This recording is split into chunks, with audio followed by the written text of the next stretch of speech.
Hello class, this is Dr. Fenton. In this video, I'm going to show you how to get started with the Madon Oilfield Services case and get you started on it and lead you through some of the steps that are part of this assignment. What I've done with the Excel file for the Madon data that's given to us is I went ahead and deleted some of the worksheets that we did not need, and I left in it only the accounts payable worksheet. That's the only one that we're really going to need for this assignment. So what that means is that you can just ignore the steps they give you on pages 18-14 through 18-16 in your textbook. Some of that will be the same, but I've changed some items. So I'm going to show you every step along the way how to upload the data, and you really don't need to read those instruction pages. So let's get started. The first thing is to set up a new file to work on, idea file. So we're going to create, and I'll name this, let's say, accounts payable, and payable and Madon. Okay, click OK, and then we can click OK. And what that'll do, if you notice, that'll clear out any of the projects you were working on in the past. And then the one you're working on now is down here at the lower left. You can see the name here. And now we're ready to go. The next thing to do is to bring into this idea program the data, the Madon data. And so we're going to click Desktop. We want to import an Excel file. And now you will need to go find the file where it is on your computer. On my computer, I have it in the 650 folder, the Madon folder here, and then the Madon database files accounts payable. Click here and open. Next.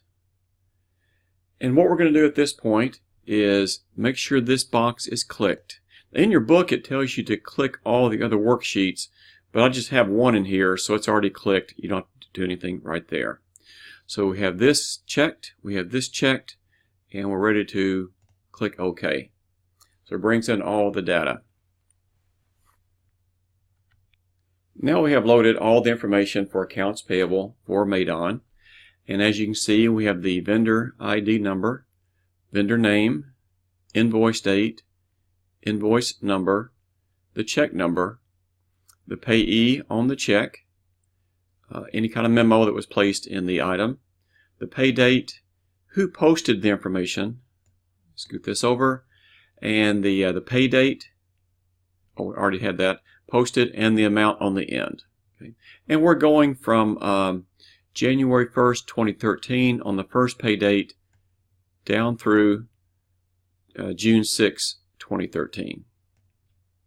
Now we want to add a couple more columns here. So what we're going to do is double click anywhere in this file, and this shows the titles we just saw across the top. We'd like to append, in other words add some more. So click on append, and here we're going to go with pay and sort of DT for date, and then month. Click over in this column or that box, and then go with and I want to go month, and it comes up automatically, so I can double click. You can see the parentheses is already there, and I want to go to pay date, so it pops up, can double click here, and we're done. Check that. I'd like to add one more for the year. Click append. Let's go pay underscore DT underscore year. Oops, I need to spell it correctly. There we go. All right, and then over here, again, I want to go to year this time. Double click, and in here, I want to go to pay date. Double click, and we're okay. Check. And now we're okay with this. Click OK. And this window might pop up for you. Click yes, that's okay, that's fine. What we've done now is placed a column here for the month and the date. And so in each of the years here. So We've spread it out a little bit, so it goes to month 2, month 3. We've added these 2 columns that we're going to use in just a few minutes. Now we're ready to manipulate the data, and the first thing to do is set up a pivot table. So go to Analysis, find your pivot table item, and I'm just going to leave it named Pivot Table. Click OK. Now we need to decide what we would like to have in the columns across the top and the rows down along the side. For our project, let's bring the month and bring it right here. Let's bring the year, put it on top of the month, and it should scoot the month over, which it did. Now we have the year and the month. So now we're looking at year 2013 and months 1, 2, 3, 4, 5, and 6. The next step then is to find the vendor ID, the vendor number, and place it over here for the rows. And then we would like to find the payee, this one, drop it over here. And I want the payee to be really over here, so I'm going to move it over and get the vendor number back over here. So at this point we have the vendor number and the payee. Now we need to get data in this field. Scoot this over. You don't have to scoot this over, I'm just doing it for now. Need data to work with. So first of all, let's bring in the amount here and put it right here. Don't go too far up or over. Drop it right here in the Drop Data Items Here place. And you can see we have a lot of payments then coming in here. Do the same thing again. Grab amount and put it right here on top of this number. Let go. And now we've doubled it. But what we want to do here, we have the sum, and in most cases we're just writing 1 check a month to these payees. So we don't need the average. Let's turn the average into the number of checks written. Let me get rid of this little window. Close. Right click. Make sure you right click here. Just click Count. OK. And you're done. Now this is showing us that we wrote 1 check to Sterling Drill in January of 2013. We also wrote them a check in the second month, February, March, and April, and so forth. Now that we have our pivot table set up the way we want it, let's just look and see if any checks are written to a payee cash. Okay, of course, we don't want that to be happening in our companies because anybody can cash the check. Let's go to the payee information here, uncheck the first box, scroll down and see if you see a payee named cash. And we do. Click it. Click anywhere outside this little drop-down menu, and it shows us that, yes, there were 2 checks written for cash. One was written in January 2013 for $58,500. Another one was written in, we had 2 here, so I guess one in March and one in February. They total $27,000. So of these checks, there's another one over here also in April. So of these 4 checks written, they total $145,500 cash payments. We don't know who the payee is really here because anybody could take this and cash it at this point or deposit it. Now to save this information, double click on this number 4. It shows the information, the vendor name, the payee. So what this is showing is that someone used these vendor numbers and names but made the check out to cash. We do not want to see this. It gives us the check number and the date and the dollar amount, of course. We want to save this. Let's save it under the file name Cash Payee. Click OK. And now we have a separate sheet coming up here in this pivot table. And we have the vendor names, numbers, dates, invoice dates. Some don't even have an invoice number. Check numbers, but easy to trace back to our cash disbursements journal, and the date and who authorized it. So we have to find this person and the amount. Go back to this. This is the original pivot table. And if you want on this table to find out, well, from here I would like to immediately know what the check numbers are and also the vendor name so you can see it. You can click this and add more items to your pivot table. So if you want to know the, let's see, check number, grab this here and put it, let's say, by the payee. Now we have a check number. If you want to see who the vendor name is, you can grab this and drop it in somewhere up here. And now let's close this. So on this chart, if you want to, and we had this back over here, but if you want to see it here, you can immediately see vendor number. It belongs to this Weston Advertising. Check number was made out to cash, $58,000, and you can do the same thing here for this check number, and also down here, law offices, checks written out to cash. All right, so what I want to do is remove the items I just added, because it might change the next searching I want to do. So I want to remove the vendor name, remove, and then the check number. Let's remove. So I'm back to here. Go back to my original pivot table. Go to the payee, check all of them, and we're back where we started. As part of this assignment, I would like for you to next do something similar to what we did in finding cash payees, but find a certain person's name. Now, reading on page 18-17 in your textbook, you're going to see there's a person named Sharika Spies, and she handles all these payments. You want to find out if any checks were written to her. Now, she might not use her full name, so make sure you use maybe the first initial and her last name. But again, look in the payees right here and find out if you can see someone with that name. I'll let you do that on your own. Then save it the same way we did for the cash payees right here.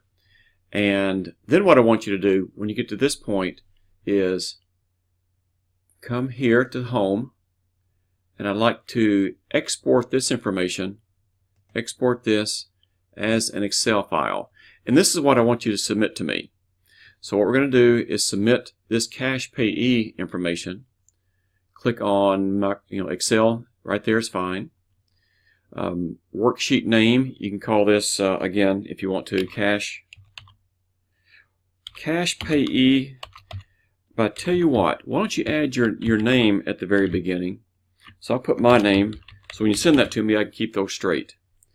I think we're okay. You need to make sure you place it into a folder where you can find it easily, and it's not automatic here. It's going to bury it someplace.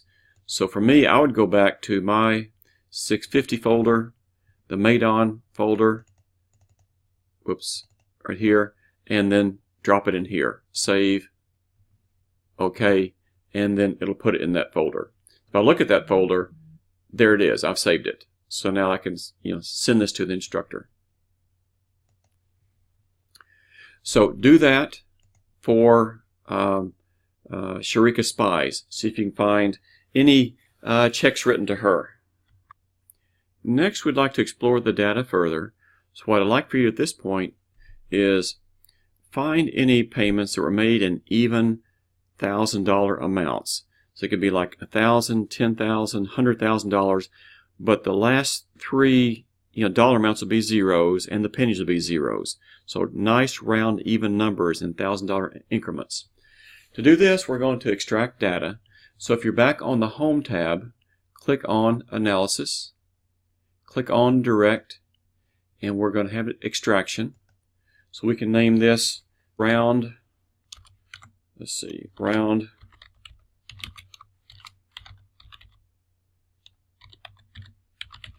disbursements if you want to. The criteria, go here. We're going to look for amount. Skip a space and let's put in our own percent sign, 1,000 and equal to 0. Just type it in just like this. Click OK. Has the amount here. Everything looks good. Click OK. So we have found even dollar amounts, and being paid American Express, you need to check that. Usually credit card amounts are not in even dollar amounts, but if you make a prepayment, it would be. There's one to S-Spice popping up again. And then we have others to Walmart and Sam's Club. So you look at this and you think, well, why would we be writing these large checks in even dollar amounts to Walmart? So you need to explore this. You have the check number, you have the dates, and then you go back to this person who is probably, Sharika Spies, and want to find out the documentation for this. Why were these payments made? So it's a quick, overview on how to, find even dollar amounts.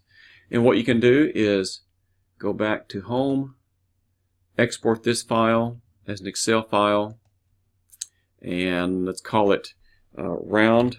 Put your name again. I'm just going to call it round numbers. That'll be okay.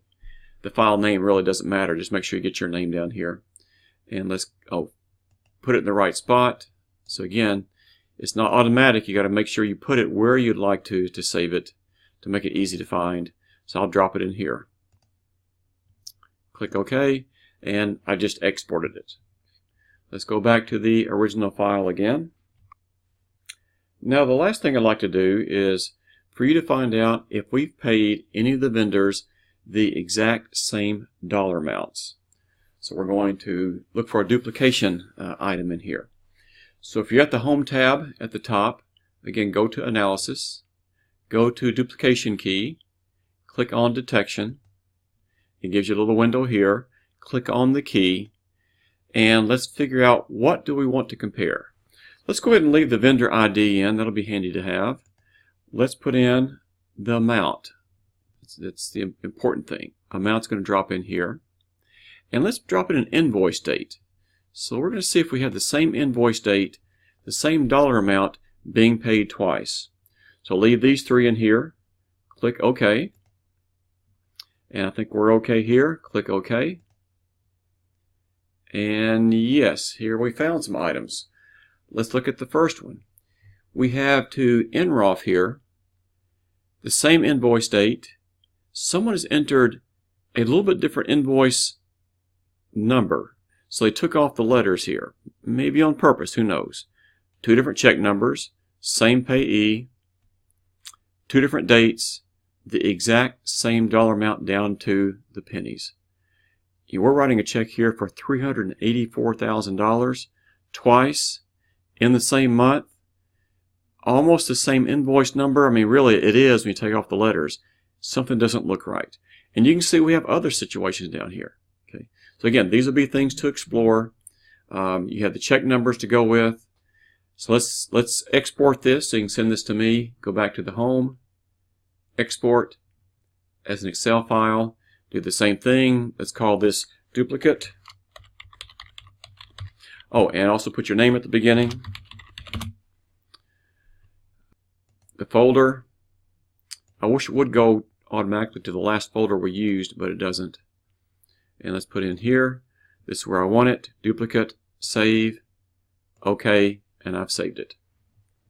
So this is, how to manipulate the data. We start out with a pivot table here, and we then extracted different items we were looking for, and they come up with different tabs here, and you can download these as separate spreadsheets if you want to. So anyway, good luck with your project, and I'll put some more on Canvas about this.